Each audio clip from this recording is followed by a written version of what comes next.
The day the letter arrived, the roof was leaking again.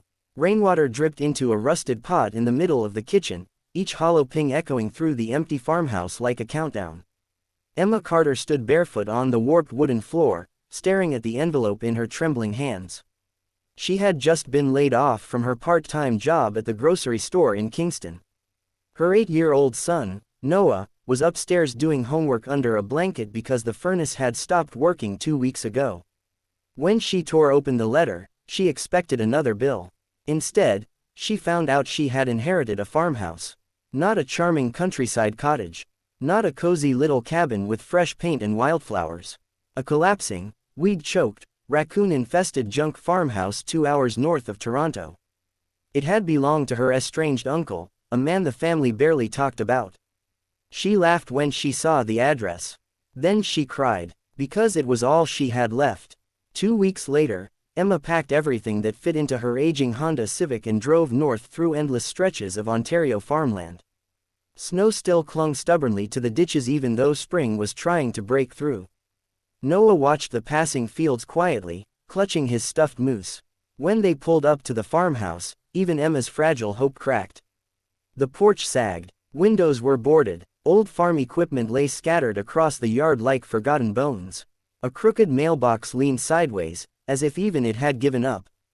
"This is ours," Noah asked softly. Emma forced a smile. "It's a start." The neighbors noticed immediately. Small towns in Canada have a way of studying newcomers the way winter studies weakness. Within days, whispers began. The single mom from the city. The poor woman who inherited that dump. Some offered pity disguised as kindness. Others didn't bother hiding their smirks. At the local hardware store, she overheard 2 men talking. "She'll be gone by winter. That place can't even survive a decent snowstorm." Emma kept her head down and paid for second-hand insulation panels with money she didn't really have. The first month was brutal. There was no proper heating system. She learned how to seal windows with plastic sheets. She cleaned out decades of junk from the barn, selling scrap metal for grocery money. At night, she lay awake listening to the wind push against the fragile walls, wondering if she had made the worst mistake of her life. Noah caught her crying once. Instead of asking questions, he just hugged her. That hug became her anchor. Summer came slowly, stretching long golden evenings over the fields. Emma decided if she was going to stay, she would rebuild the land piece by piece. She cleared a patch for a vegetable garden.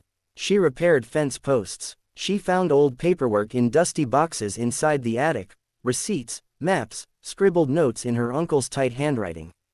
At first, she thought nothing of it, until she noticed something strange. Several documents referenced Parcel 17B and mineral rights. There were faded survey maps with unusual markings near the back acreage. Her uncle had underlined certain coordinates multiple times. Emma didn't know much about land law, but she knew one thing: no one writes that obsessively about empty soil. Curiosity turned into quiet investigation. She drove to the county office in town. The clerk, an older woman with sharp glasses and sharper instincts, looked at the file twice. "You own the mineral rights too?" she asked. Emma blinked. "I think so." That night, Emma researched until the Wi-Fi cut out. Northern Ontario had a history of rare earth mineral deposits. Nickel, cobalt, lithium, resources critical for electric vehicle batteries and renewable energy.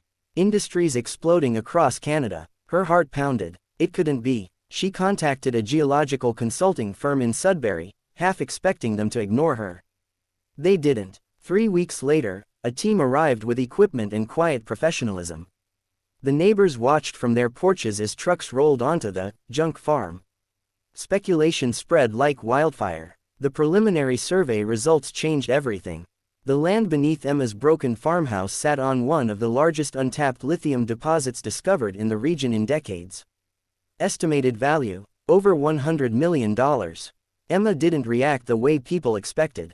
She didn't scream. She didn't faint. She sat on the farmhouse steps and stared at the sunset rolling across the same fields that had once felt like failure. Her hands shook, not from greed, but from relief. The kind of relief that makes your body forget how to stand. News traveled fast. The same neighbors who had mocked her now brought pies. Local reporters called. Investors sent letters. Emma refused to sell outright. Instead, she negotiated a long-term partnership with a responsible Canadian mining company committed to environmental protection and community investment.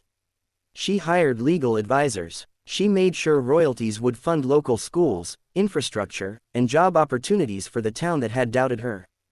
And she kept the farmhouse. But she rebuilt it, not into a mansion, into a home. She renovated the kitchen first, leaving one small section of the original warped wood untouched. A reminder. The old pot that once caught rainwater now sat on a shelf, polished and empty. When winter returned, it came hard.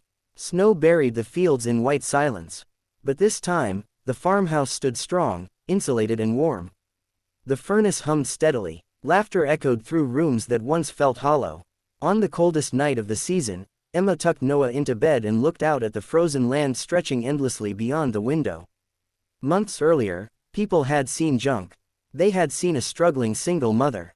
They had seen a mistake. But beneath that broken farmhouse, beneath the cracked paint and sagging porch, there had been unimaginable value, waiting for someone patient enough to believe it was worth looking deeper. Emma realized something then. The secret wasn't just the lithium. It was resilience. It was choosing to stay when leaving would be easier. It was rebuilding when others expected collapse. Years later, when people told the story of the $100 million farmhouse, they talked about luck. But Emma knew better. Luck didn't clean barns in the summer heat. Luck didn't survive freezing nights with a child wrapped in blankets. Luck didn't keep going when laughter followed you down the hardware store aisle. Courage did, and sometimes, the greatest treasures aren't the ones buried in the ground. They're the strength buried inside us, waiting for winter to test it.